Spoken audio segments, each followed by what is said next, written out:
What's up, everybody? It's your OG HERO player. It is HERO-Nero.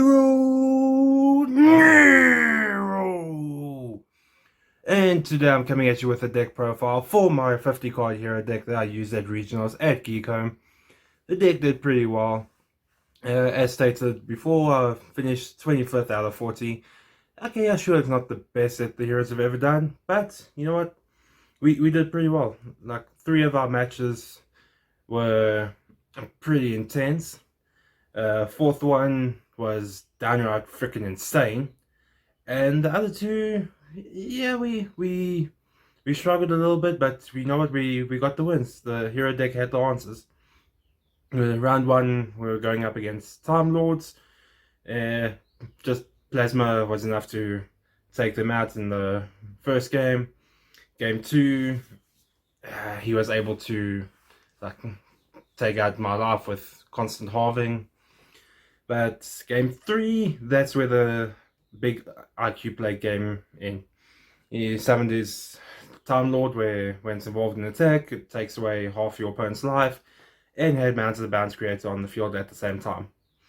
Fortunately, however, I had an Infinite Impermanence set, but that wasn't the big brain.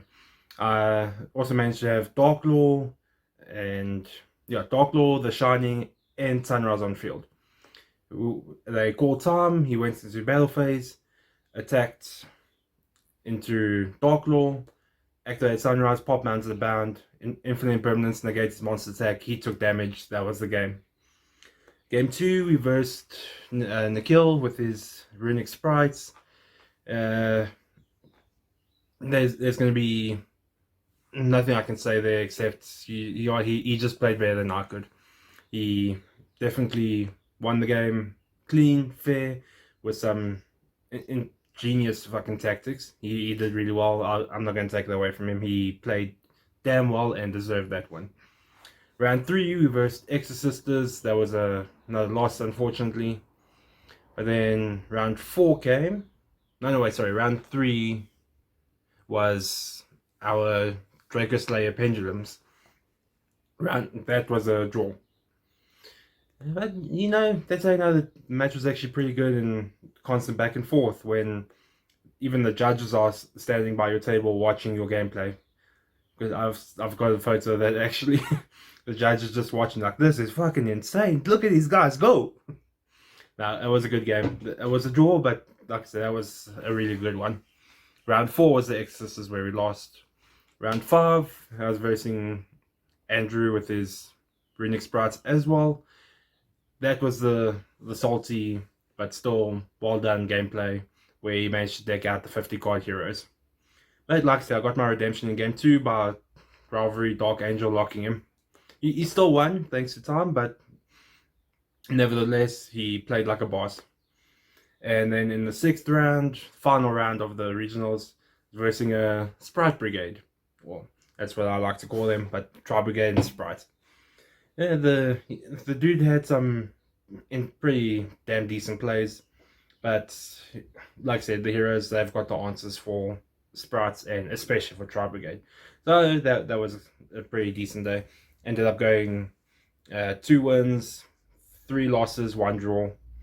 But like I said, we finished 25th, and above all, we had fun. But know what you guys really want to see, so we're going to get straight into the first giveaway right now. As soon as this one's done, we're going to jump into the deck profile, and at the end of the profile, we'll do the final giveaway. So, let's see who's going to be our first victor of a free prize. So, this is what I've decided to do for this giveaway, because I've had a few of you that commented what you would actually like, and just to show my appreciation for everyone that at least does leave a comment and helps support the channel, I'm entering you guys in the giveaway as well. However, those who have mentioned that they would like the deck box or the mats, I have entered you twice in the wheel. So I'm doubling your chances to see if you can actually win what you requested. But like I said, to show the appreciation for everyone that's supporting the channel, I've entered you once into the giveaway as well. So for our first giveaway on the hero deck box, let's see who's going to be our winner. Drum roll!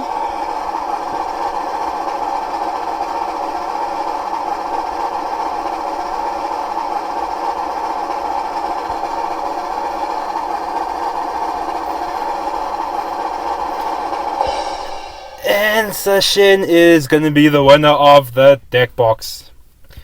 Congratulations, Sashin. Your comment came in just in time and it looked like it was enough to get you a deck box. So congrats on winning this one. I see it was a very close one there with Chaos WB. Chaos, sorry dude. But hey, appreciate the support still. But once again, congrats to Sashin. You are the first winner for this giveaway. Alright, so yeah, we're going to start with the deck profile for my 50 card Heroes deck that I used at the last regionals at Geek.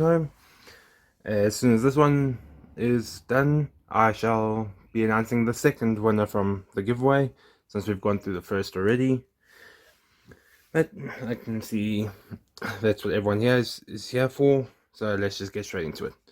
So for the main deck, we're running 2 Elemental Hero Stratos, and then 2 Shadow Mist, and then obviously as well the Liquid Soldier for our fusion plays. And you can't really run heroes in the fusion without a Liquid Soldier now, can you? Because I mean, the draw 2, it does really help. It did help with one game as well to get cards that I needed to help clutch. But then we also got the Hero Hand Trap in Spirit of Neos, and obviously to go with it you need the 1 Neos and Personal Choice to add in Honest Neos as well. Yeah, it was also a pretty good extension hand. Helped me get Poly, helped get another big monster on field. So it definitely comes in handy.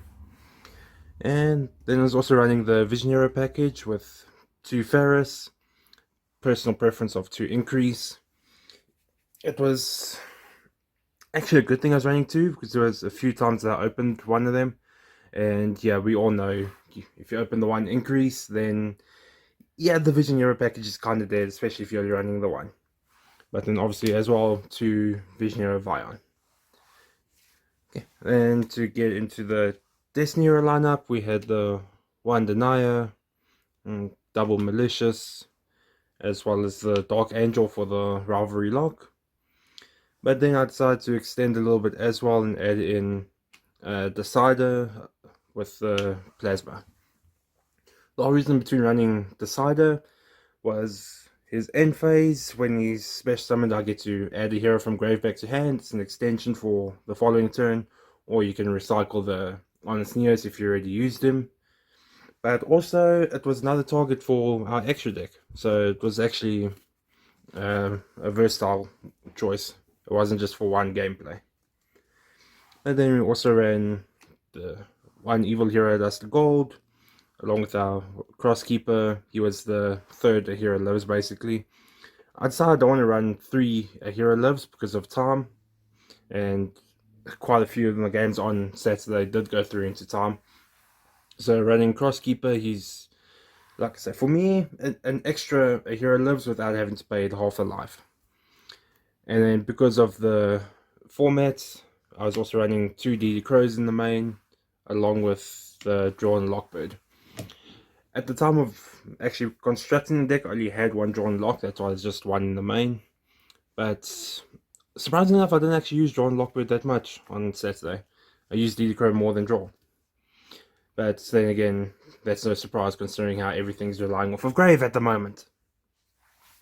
But then jumping into our spell cards, we had 2 A Hero Lives. As stated, I didn't want to run 3 because of time, so the Crosskeeper was our 3rd Hero Lives. And then fresh off the ban list, we're running triple Fusion Destiny.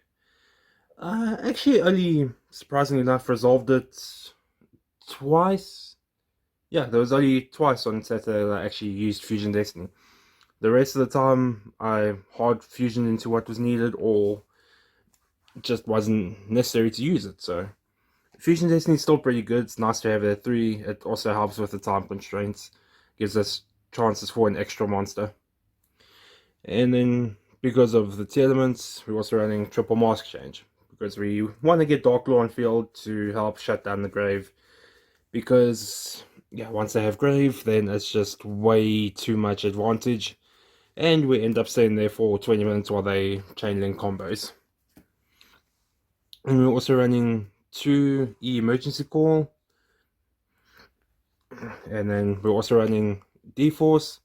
No wait, hang on, we were running double D-Force. We had give you guys the first D, then we go for double D. It's you know this how it is.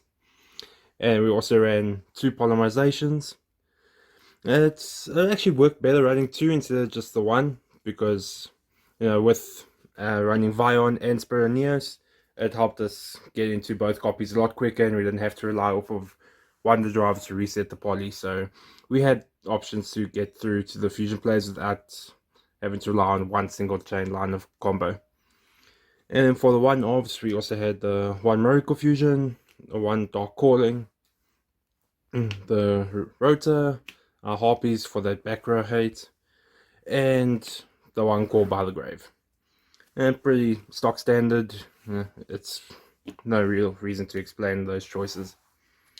But then for the finishing off of the main deck, we're running triple Infinite Impermanence.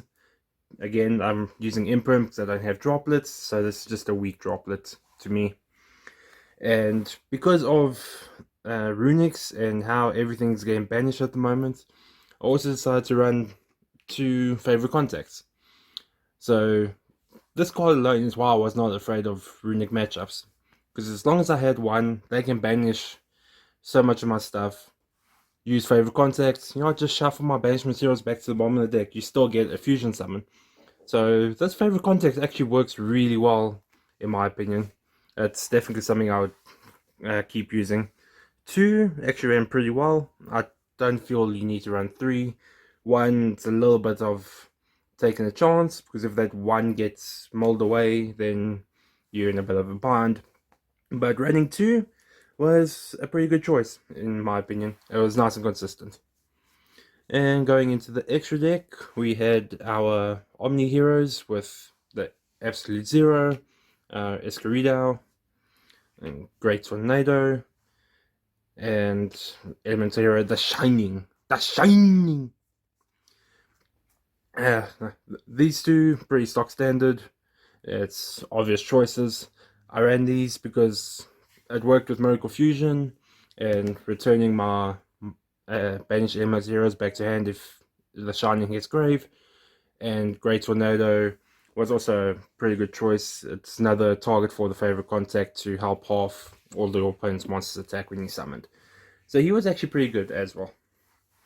Then we also ran the 1 Sunrise, and then we had the MVP of the deck. So our main MVP, Mr. DPE. And what's better than DPE? Well, to put it quite simple and like really overkill, fucking double DPE. You just have 8 monsters in Grave, or 8 heroes in Grave. Now, your opponent doesn't lose 1600 attack, their monsters lose 3200 attack.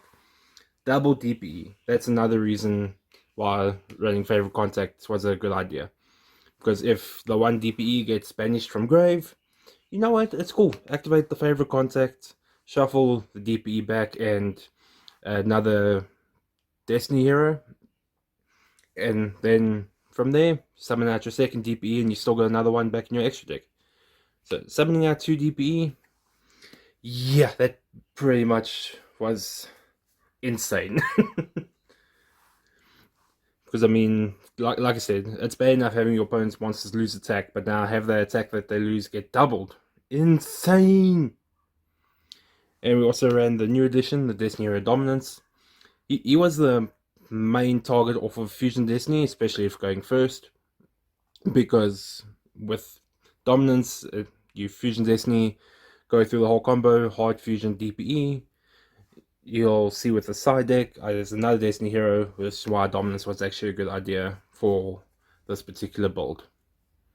And then to finish off with Destiny heroes, we had the 1 Dangerous as well. Yeah, pretty nice combo play if you ask me, with the way everything turned out. And since we're running a Dust of Gold, we obviously have the one Malicious Bane. He was only there for going second, but I did build the stack to go second. So anytime I had to side out, the Evil Hero package basically went out. Because like I said, the Evil Hero package had to go in second play. That's never something you want to do when you're going first. And then we had the card that really shut down Telements, but I never actually versed Telements on the day, which is a bit unfortunate, but oh well. Was the Dark Law, because yeah, if the Telements don't have access to the graveyard, the whole deck just stops functioning.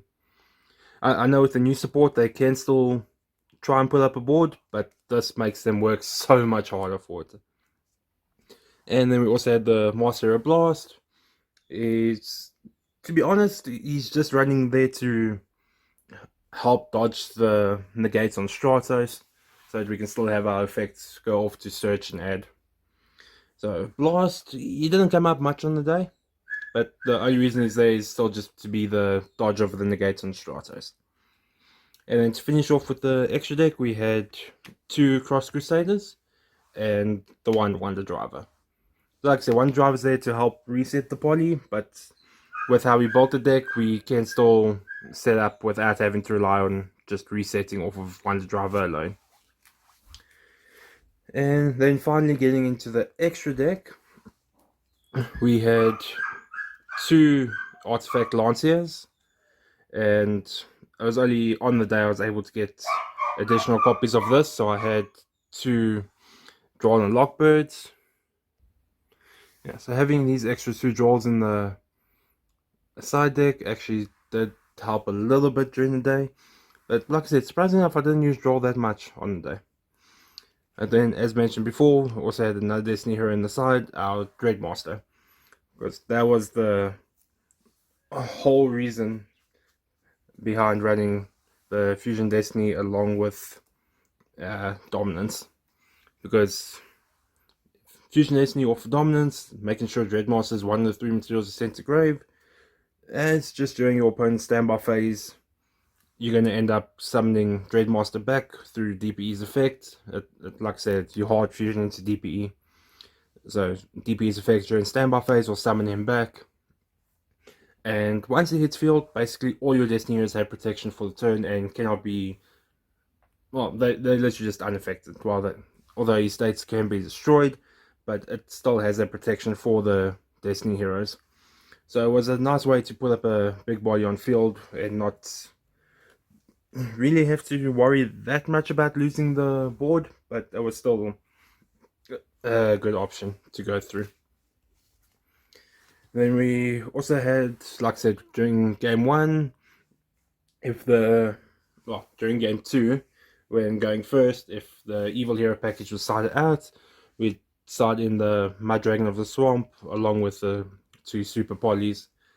I didn't actually need to use Mud Dragon during the day, and yeah, because most of the time it was really not needed, so it ended up just being a extra card in my extra deck. But it does still have its uses, don't get me wrong. My dragon is still really good. I'm not taking anything away from him, it's just this particular event I didn't actually end up needing to use him. And then to finish off with the side deck, we had 2 Twin Twisters, because there was quite a bit of back row that was coming back into play. We also had the double Mask of Restrict, because that is what annoys me the most. When you set up a really good board going first, and then your opponent decides to tribute your monsters with a Lava Golem or a Sphere mode. That is why Mask of Restrict is here for me. So I can set up my board and not worry about them tributing my shit. Mask of Restrict did help with that as well. And then obviously the whole package to complete the Dark Angel lock, triple Rivalry of Warlords. It was easily the card I sided in the most on the day. So it was really fun actually to watch people get locked with Rivalry and Dark Angel at the same time. Well, it was funny for me at least. They were not laughing. But it was still nice. Like I said, my main siding end card was the rivalry. The card used the most from the extra deck was my DPE, because even though he targets, he's still pretty damn good. It's one of those monsters that's, okay, he's not the best hero there ever was, but you know what? Just having that free pop, making your opponent lose attack, and the fact that he can just keep reviving, he really came in clutch for a little bit on the day. So my side deck number one pick was the rivalry. The number one slot for the extra deck was DPE, and the main deck game clutcher was our plasma. Because anytime I put plasma on field, that was basically game. Like, I don't know why I said basically, it was game. Anytime I put plasma on the field, that was just game for me. Because that was the one card that I used against the Time Lords player that I had in the first round. Plasma was there just to, to put it politely, fuck with his plans. Because the Time Lords, they cannot be targeted, they take no damage. Put plasma on there, effects negated. Your monster goes to grave now. Cheers. So this was the MVPs from each section. Plasma in the main, DP in extra deck, and rivalry from side. These three, like I said, MVPs of the day from the respective sections of the deck. But then, that will do it for this video. I hope you guys didn't mind seeing through the deck profile. And I know you still want to see who's won the final giveaway, so I'm not going to waste any more time for that. Let's get straight into it for you, gents. Alright everybody, thanks for sticking through the deck profile. So we're just going to get straight into the giveaway for the Hero playmat. Everyone that's left the comments saying they would like the playmat, I've given you 2 entries into this spin as well. But again, to show the appreciation for everyone that's supporting the channel, I've given you all a single entry into this spin too. So, without wasting time, let's see who's going to walk away with a playmat of heroes.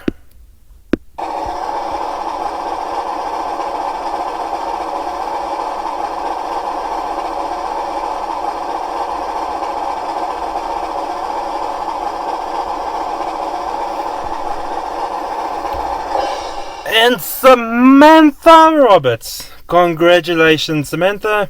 You have officially won the Hero playmat.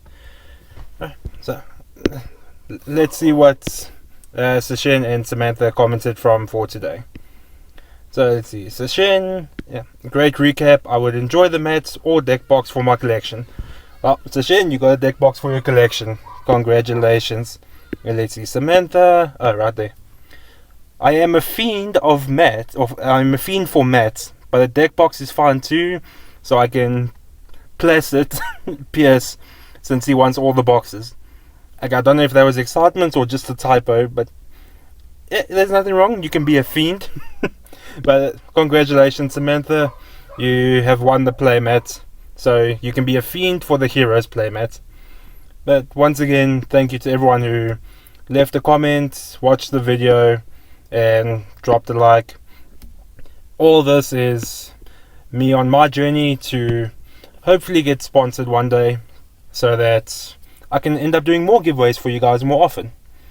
So every view, every like, every comment, every subscriber, it helps contribute towards that goal, because that is my goal, to get sponsors so that I can give back to the community. But then that will do it for today's video, guys. I really appreciate you guys sticking through, and I will see you all next time with the next video. Until then, just Ragnarok it!